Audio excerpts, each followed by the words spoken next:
Paralympian Ellie Simmonds has revealed for the first time that she was adopted when she was 3 months old but has now been reunited with her birth mother. The gold medal-winning swimmer last year embarked on a search for her blood family after finding out she had been put up for adoption at 10 days old. She was devastated to discover her mum wished she had died at birth after medics told her Ellie would be ridiculed and seen as evil and stupid. But it didn't stop Ellie, 28, who was born with achondroplasia, the most common form of dwarfism, from wanting to find her. And after an emotional 5-hour first meeting, she reveals the pair are still in touch and rebuilding their relationship. Until now, it's never emotionally affected me, it never made me feel rejected or ask why do my birth parents not want me, she says in a new ITV documentary. I've been so focused on the future and never thought about it. Ellie, who won 5 gold medals during her career in Beijing, London, and Rio, has often talked about her parents as her biggest supporters but never before revealed how the couple, who have 4 other children, adopted her as a baby. But when questions started to bubble up, she decided to go in search of answers, beginning with photos and documents that her parents, of Aldridge West Mids, had kept for her. One of the reasons for being given up for adoption is dwarfism, and maybe it can be a factor of why my personality is like it is, because of that rejection at the start, she explains. With the help of a specialist social worker, Ellie first got hold of the files relating to her birth. Days after she was born, the hospital confirmed Ellie had achondroplasia.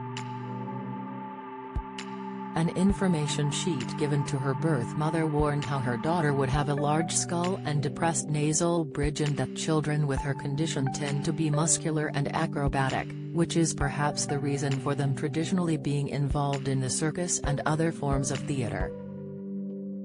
The form continued, children have to deal with being stared at and laughed at by other children. Indeed, there are those with normal height who equate short stature with evil and stupidity. Ellie, whose birth mother named her Eleanor, says, "Can you imagine reading that and thinking, that's my child? In a way, I understand, when you don't know anything about the disability and you get this. You're going to be scared."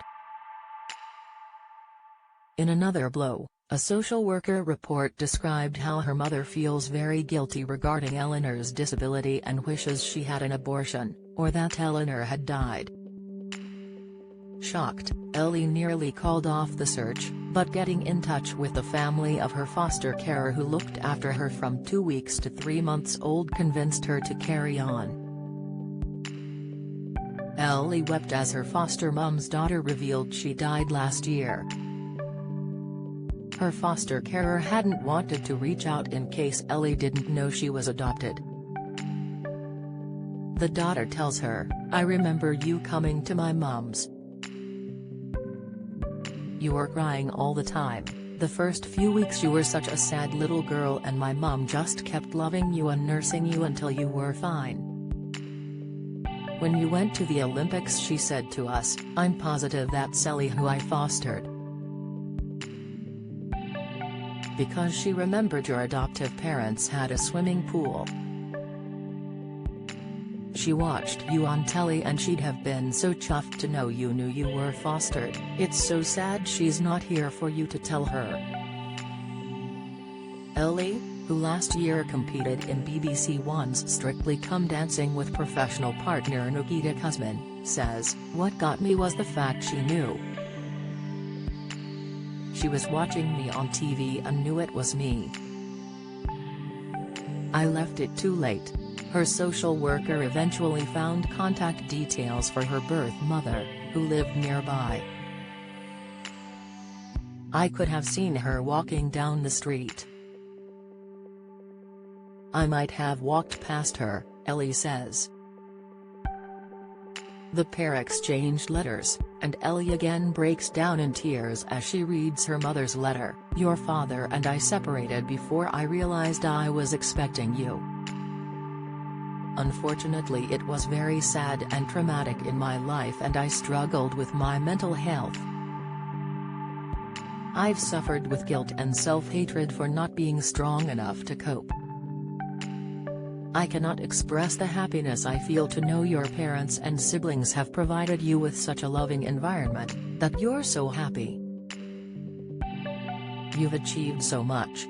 Finally, mother and daughter met in a hotel, when they spent 5 hours together and felt a special connection. Ellie, who has decided to protect her identity, says, "It was amazing.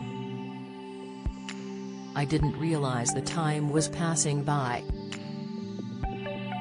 We were howling with laughter, we've got the same sense of humor. I kept looking at her and thinking, wow, that's my mum. I felt like her face was just like mine. What touched my heart was she said she thinks about me every day, and she still sees me as her daughter. It's helped with finding out who I am, looking at someone who birthed me, the nature I'm from. It makes you a bit more whole. Questions I've carried for years have been answered. I'm proud of my life and I love my family, and maybe that family just got a bit bigger." Ellie Simmonds, Finding My Secret Family, ITV1, Thursday, July 6, 9 p.m. Follow Mirror Celebs on Snapchat, Instagram, Twitter and Facebook.